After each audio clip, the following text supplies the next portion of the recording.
Being an architect, there are multiples of softwares you must know how to use, but not overwhelming yourself with the process of learning, which is why I actually made this video for you. This video is all about the 5 types of program or softwares every architect needs to know. Now, those softwares are not majorly or basically used by architects. All other people actually make use of these programs also. And I actually made a tutorial on why most people are leaving from drafting softwares to BIM softwares, which I'm gonna be dropping the link in the description, or just click on this link which is gonna be taking you to the video. So I want you guys to actually help me by liking this video, commenting down below on any of the questions you actually want to ask about these programs, and subscribe to the channel. So in this video you will learn about which program is best to be used for any task to be accomplished as an architect. So to the first program or the first software, we're talking about a CAD program. A CAD program is also known as a drafting program or software, which is AutoCAD, commonly used, or NanoCAD. But I'm going to be introducing you to AutoCAD. AutoCAD is a drafting software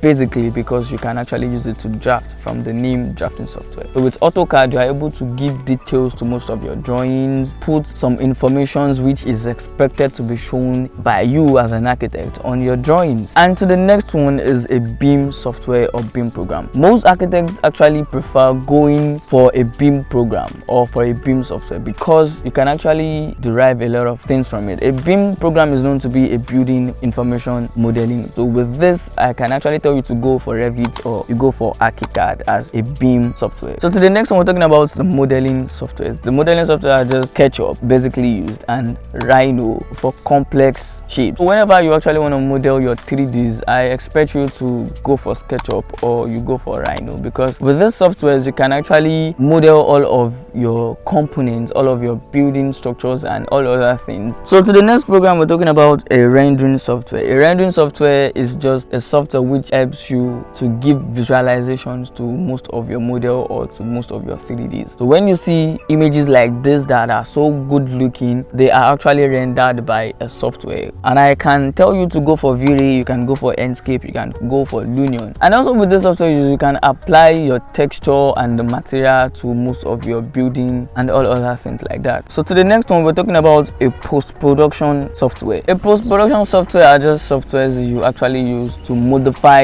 your renderings. You can actually use them to edit your renderings in terms of increase the brightness, bringing down the brightness, giving luminosity and saturations or some other things to your rendered image. So I can tell you to go for Canva or you go for Photoshop. 3D animation software, you can use Blender, or those that are actually going deep into interior designs, making your architectural models or drawing or 3D in terms of animation, turning it into video. So to the last program on the list is a visual program. A visual program is just like making your models with programs. So you can actually learn Dynamo or you learn Grasshopper for parametric designs. So with all of this being said, I want you guys to actually subscribe to the channel, give this video a thumbs up because it really helps with the YouTube algorithm.